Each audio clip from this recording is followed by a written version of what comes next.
Welcome to Chapter 22, Managing a Holistic Marketing Organization for the Long Run. My name is Steve Pertel, and our team will be presenting the first half of that chapter today. Also on our team is Omar, Garaj, and Keith, and we've divided up the agenda today as such. I'll be doing a brief introduction. Omar will then talk about internal marketing. Garaj will then talk about category management and create a marketing organization. He'll come back to me and I'll talk about cause marketing and social responsibility. And then Keith will end with social marketing. So, what are we seeking to learn from this chapter? Well, we're going to take those top three questions and address those today. What are the most important trends in marketing practices? And of course, these are all going to be driven by the internet and how it's changed how marketing goes. What are the keys to effective internal marketing? And then how can companies be responsible social marketers? We're going to look at some examples of both pros and cons of where companies have been responsible and where they've absolutely failed. So, with all the changes going on in technology and marketing, what are the keys to effective internal marketing within your organization? So, with that, in earlier chapters, we did discuss a plethora of changes to the marketing macro environment, such as globalization, deregulation, market fragmentation, consumer empowerment through the internet, and environmental concerns. Coupled with a rapid development in computers, software, the internet, cell phones, the world has unquestionably become a very different place for marketers where they held all the cards and all the information. Now the consumer is empowered. Thus, these macro forces have caused the organizations themselves to change in ways listed on the slide in front of you. Failure to adopt these practices have caused companies like Blockbuster, Barnes& Noble, and Kodak to die. For example, companies have to re-engineer by appointing teams to manage customer value and building process. Traditionally, marketers were the middlemen charged with going out and assessing customer needs and relying on that information to the functional groups within a firm. But as enterprises have become more networked, more and more customer touch points were established. And in today's environment, every functional area can interact with the customer. Marketing departments no longer have sole ownership over customer interactions. They must now work with all functional areas to ensure that customers see a single face and hear a consistent message when they interact with the firm. In order to achieve this level of integration, marketing departments have been organized in a number of ways, and the concept of internal marketing has become a big deal. All areas have to be customer driven. For example, think back to before the internet when you would go to buy a car. You would literally spend your whole day driving around to different dealerships, getting prices, getting brochures, getting quotes on that car you wanted with these exact features. You'd have no idea how much the dealer bought that car for, how much they were selling it for, because the price was all controlled and the messaging was all controlled. Nowadays, when you go to buy a car, customers have the internet at their hands. They can see the price you bought the car at, what exact would be a good price for that car with exact features and options they want, and they know they can go down the street and negotiate. They have the power to look on the internet and see if a car's been sitting on your lot for X number of days. They know it's costing a dealer 10, 100 bucks a day to do that, so they can wait and they can come back with their offer when they're ready. Now, depending on the characteristics of the firm, modern marketing departments can be organized in a number of ways, and you see some of those examples in front of you. They're going to have to decide based on their products and verticals which one of these mixes is going to be best for their organization. Firms must decide based on their product offering, size, consumer base, how best to address those needs and accurately address the needs of consumers. But before diving into some of the options for marketing departments, how it can be organized, I would like to take a look at some of the characteristics of typical departments within a firm that are customer driven. R&D departments, also known as research and development, may spend time meeting customers and listening to their problems. They may benchmark competitors' products and seek best-in-class solutions, and they may have programs to constantly refine the product based on marketing feedback. Manufacturing departments may invite customers to sit in their plants, they may visit the end user's environment to see how the products are being used, and they may customize offerings when they can be done profitably. Sales departments to acquire in-depth knowledge of the customer's industry, to show customer feedback to relevant parties, and to develop customer loyalty and longevity. While the logistics department may operate a strong customer service department that can answer questions, handle compliments, and resolve issues effectively. Public relation departments may act as an internal customer and a public advocate for better policies and better practices. Functional organization is the simplest form and it holds the advantage of having the low administrative complexity. Functional organization is not without its drawbacks, for example, lack of integration between the sub-business units, planning and coordination issues as a product line expands, and of course internal competition. This figure represents a typical functional organization model. Some companies have even gone so far as to have area market specialists to support sales in high volume places or with highly specialized marketing segments. National sales managers may supervise a team of regional managers who would then control each of the zones. Managers would in turn manage a fleet of sales managers who would then manage a larger fleet of salespeople. The geographic organization is best represented by what you see on the screen, and this is a great graphical representation.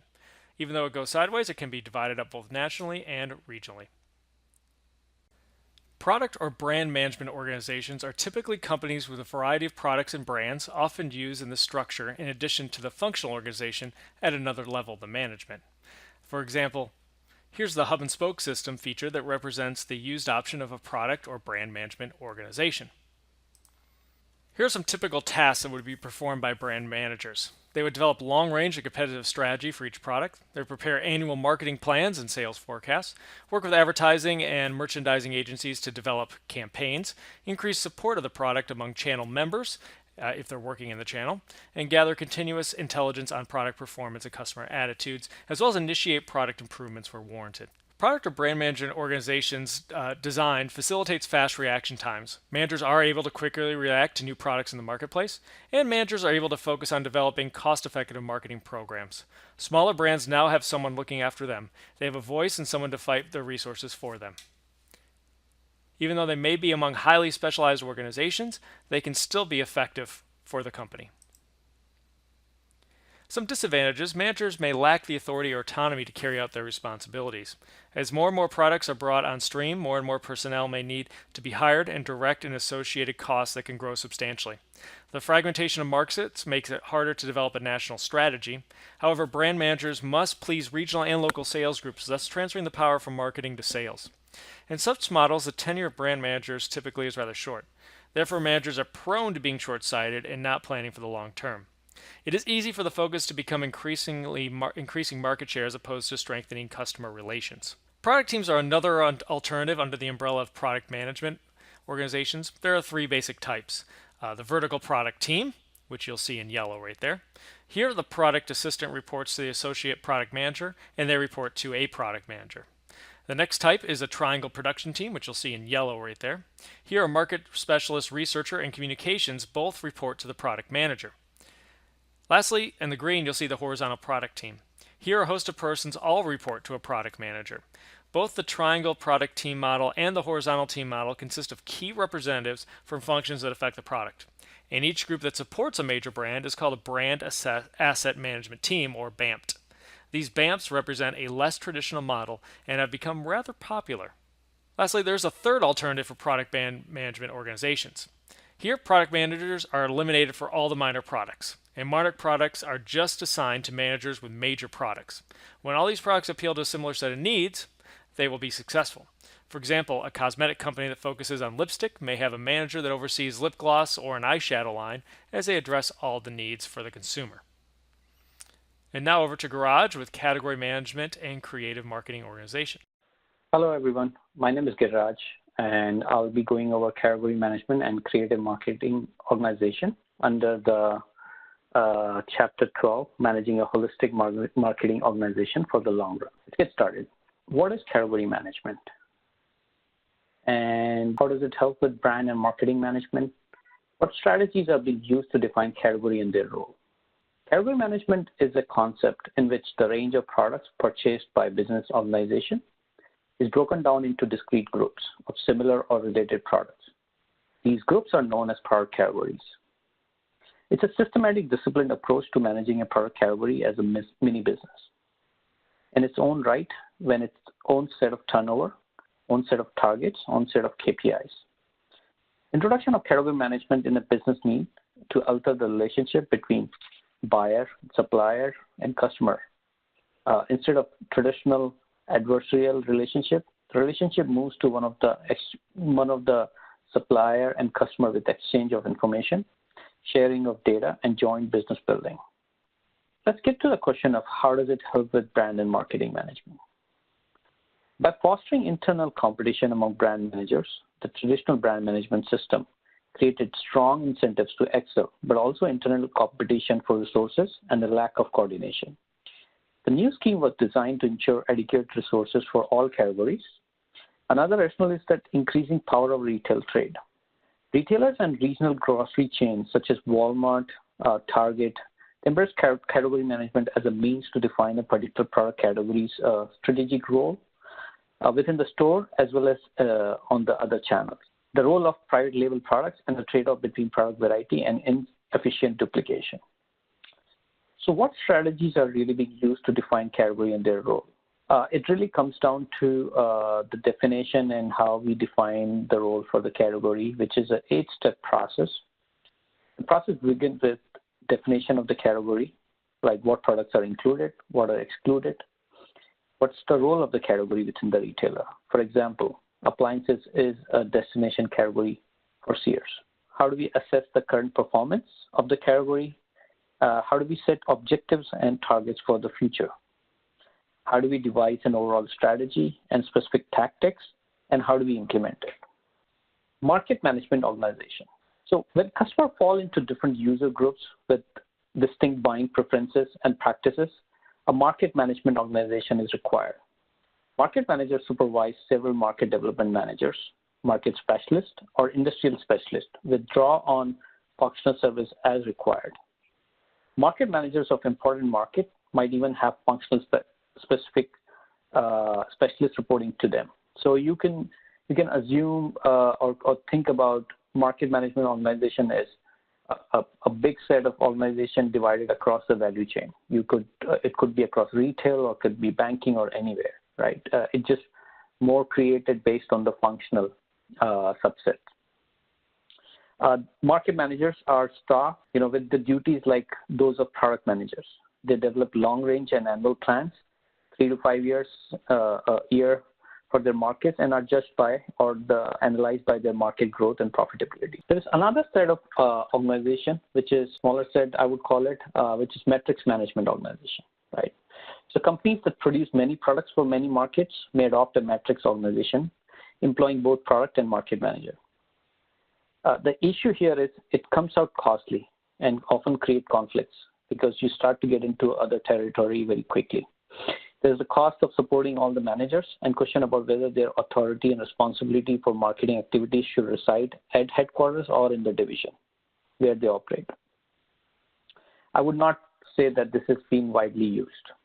There's definitely a lot of strategies when it comes to make a creative marketing organization.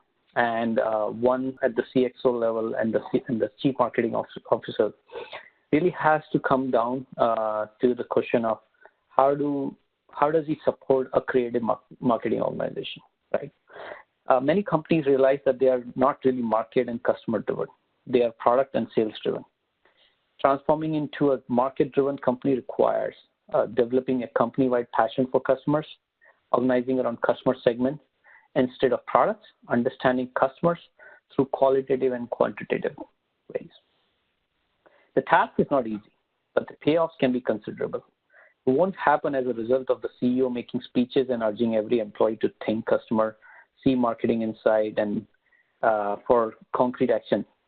A CEO can take to improve marketing capabilities. Although it's necessary to be customer-oriented, it's not just enough. The organization must also be creative. Companies today copy each other's advantages and strategies with increasing speed, making differentiation harder to achieve and lowering margin as firms become more alike. Looking at the current trends, I would say companies like Amazon, which is a true example of an innovation, and an innovative company which reaches out to the customer and use all the digital solutions out there in the market. They create their own solution and companies start to follow them. You really have to be a leader in the market and really drive the innovation like Tesla, Amazon, Apple. The success behind these companies is they are really innovating and they're going after not just the customer, but actually the real solution, the real problem behind those. The only answer is to build a capability in strategic innovation and imagination, right? The capability comes from assuming and assembling tools, processes, skills, and measures that let the firm generate more and better new ideas than its competitors. So really, I think a crux of the overall marketing organization solution, right? So how can a CEO or CMO or the CXO level people can create a marketing focused company? And it's really a core of their selling tools, right?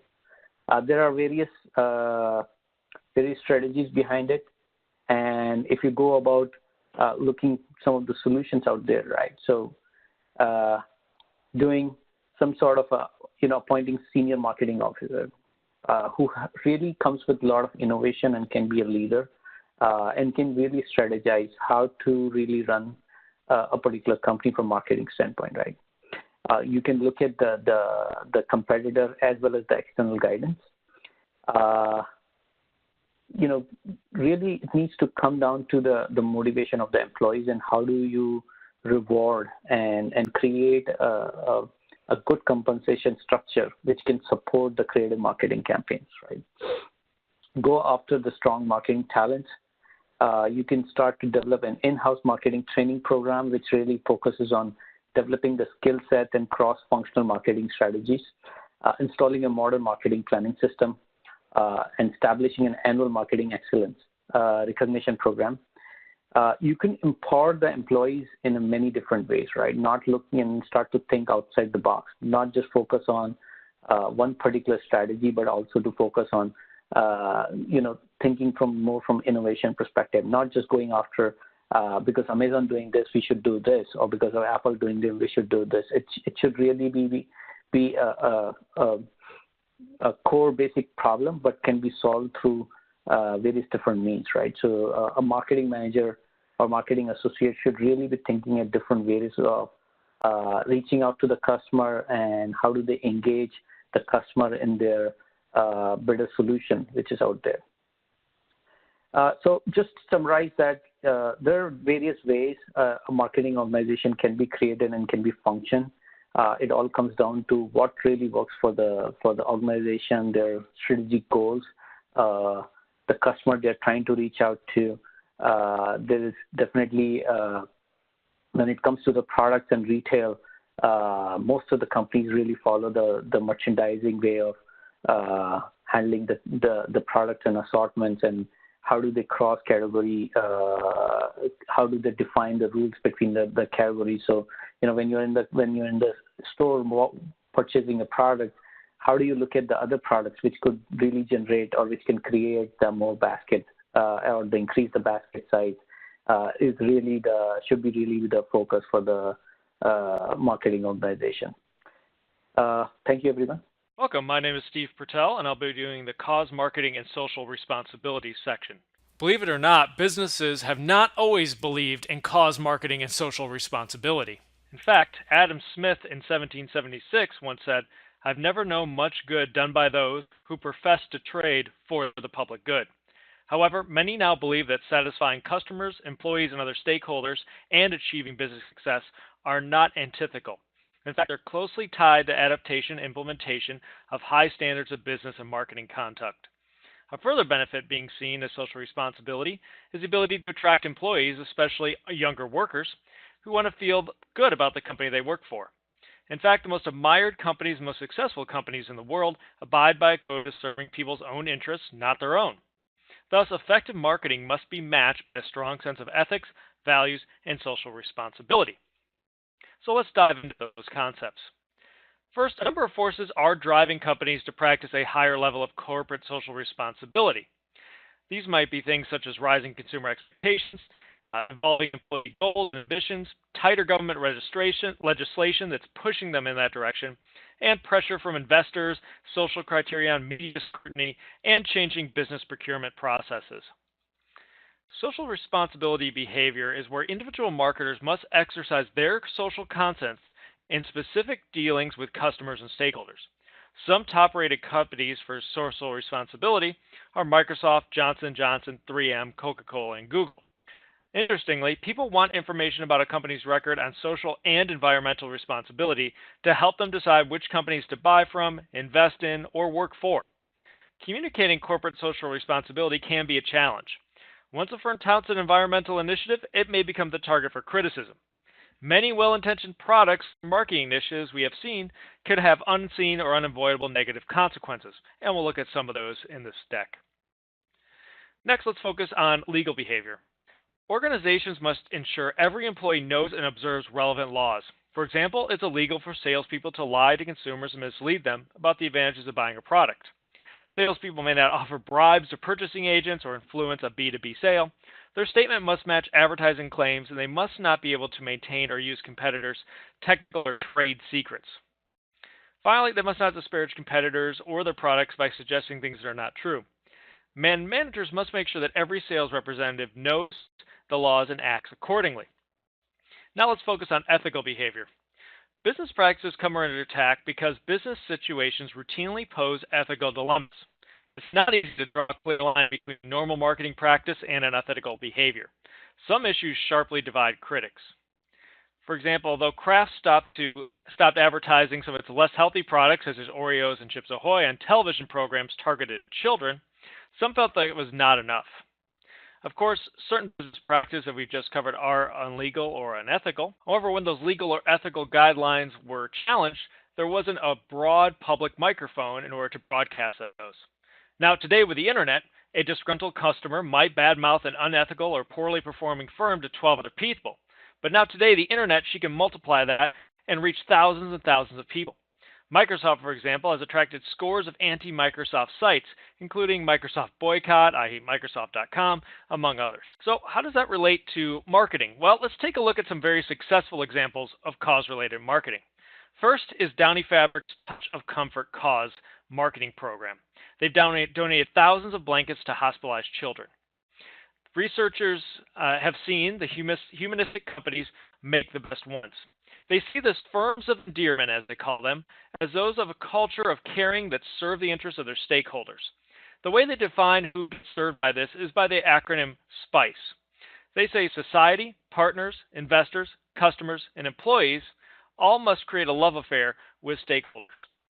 The researchers assert that firms of endearment actually spend less on marketing as a percentage of sales, yet earn greater profits because customers who love the company do most of the person-to-person marketing that they would normally pay for.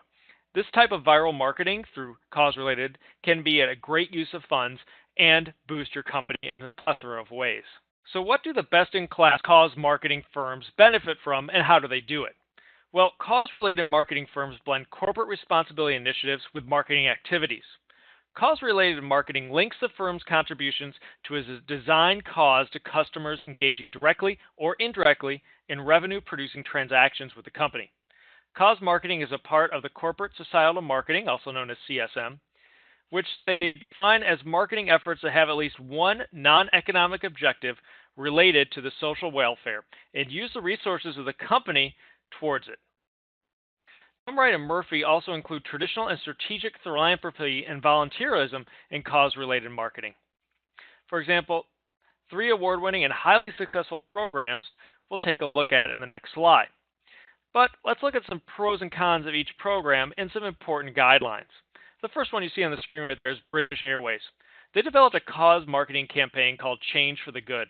It encourages passengers to help by donating the foreign currency left over from their travels to UNICEF. The airline advertised its programs during in-flight videos, on the backs of seat cards with in-flight announcements. It also developed a television ad campaign that featured children thanking British Airways for the contribution to UNICEF. Because Change for the Good directly targeted passengers, it did not require extensive advertising or promotion, it was highly cost-effective as well, and it produced immediate results. Over a 15-year period from 1994 to 2009, it distributed almost $45 million in currency worldwide. Now, that's one of the best-in-class marketing campaigns, and there's several different routes a company could take to promote cause marketing. For example, they might do a self-branded program or create your own program. For example, you'll see Ronald McDonald House. This is one that Ronald McDonald had developed as an outreach of their own cause marketing. This allows children who are in the hospital to stay at a house near the hospital and house their family when they go in for surgery. Additionally, customers may develop a strong, unique bond with a firm, such as McDonald's, that transcends normal marketplace transactions. Specifically from a branding point of view, cause marketing can build brand awareness, enhance brand image, establish brand credibility, invoke feelings, create a sense of brand community, and elicit engagement with your brand. Now, the companies do have a decision of how they want to brand their cause marketing campaign, and we have a few examples of those on the board. We just discussed Ronald McDonald House as one example. They have 300 plus countries, and they offer 7,200 rooms each night to families needing support while the children are in the hospital. This has saved them a total of $257 million annually in hotel costs. Additionally, a good example of a joint one is the highly publicized launch of Product Red. This is championed by U2 singer Bono. It also included some of the world's most iconic brands: American Express, Apple, Motorola, Converse. What they do is up to 50% of their sales from these red products goes to the Global Fund to help women and children affected by AIDS in Africa. Each company that becomes a Product Red places its logo in the embrace signified by the parentheses and is elevated to the power of red. So in this example, you'll see that Apple, anytime you buy an Apple product with the red in it, will donate 50% of the products. This is a great example of a joint branded cause marketing program. It links to an existing program, but also there's other companies that are linking to it as well, whereas a co-branded one is typically a one-to-one relationship. Many well-known companies have also joined red programs, such as Dell, Hallmark, Starbucks, etc. Now, one negative one you want to think about is the KFC example. For example, KFC co-branded with Susan Komen Foundation for Cancer to donate a percentage per bucket of chicken sold for a month. However, one of the causes of cancer listed on the Susan Komen site is obesity, for which critics said KFC's high-fatty foods looked at as a contributor towards cancer. And that was an example of a co-branded program gone wrong. Now, to teach more about social marketing, let me pass it over to Keith. Social Marketing by Keith King. Social marketing is brand messaging that is centered around a cause, typically by nonprofit or government organizations. Some popular social marketing campaigns include Wear Your Seatbelt, Say No to Drugs, Stop Smoking, and Exercise for Health. A more recent example of social marketing is Don't Text and Drive. Choosing the right goal or objective for a social marketing program is critical. Here we have an explanation of the social marketing planning process. First, we look at where are we. Under this category, we will determine the program focus, identify campaign purpose, conduct a SWOT analysis, analyzing the strengths, weaknesses, opportunities, and threats, and then review past and similar efforts. The second area we look at is where do we want to go. And under that category, we select the target audiences, set objectives and goals, and analyze the target audiences and competition. Then we look at how we're going to get there.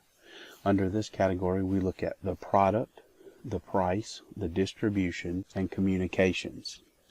And finally, how will we stay on course? Under this category, we develop a plan for evaluation and monitoring. We establish budgets and find sources and complete an implementation plan. Here we look at some examples of different types of social marketing campaigns.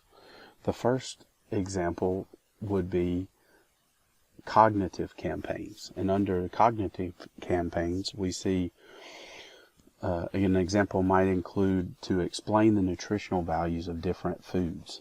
Another example could be demonstrating the importance of conservation. On the second type of campaign is the action campaign. An example of this might include attracting people for mass immunization or motivating people to vote yes on a certain issue or inspiring people to donate blood. The third category is behavioral campaigns. Some examples of this might be demotivate cigarette smoking, demotivate the use of hard drugs, demotivate excessive alcohol consumption. And the fourth type of campaign is value campaign. Some examples of this might be to alter ideas about abortion or change attitudes of bigoted people. Here we have the key success factors for social marketing programs.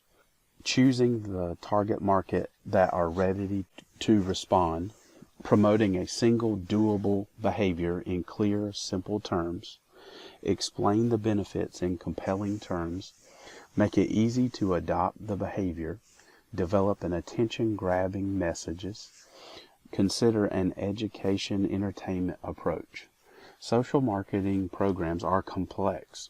They take time and may require phased programs or actions. This is the social marketing organization success evaluation criteria.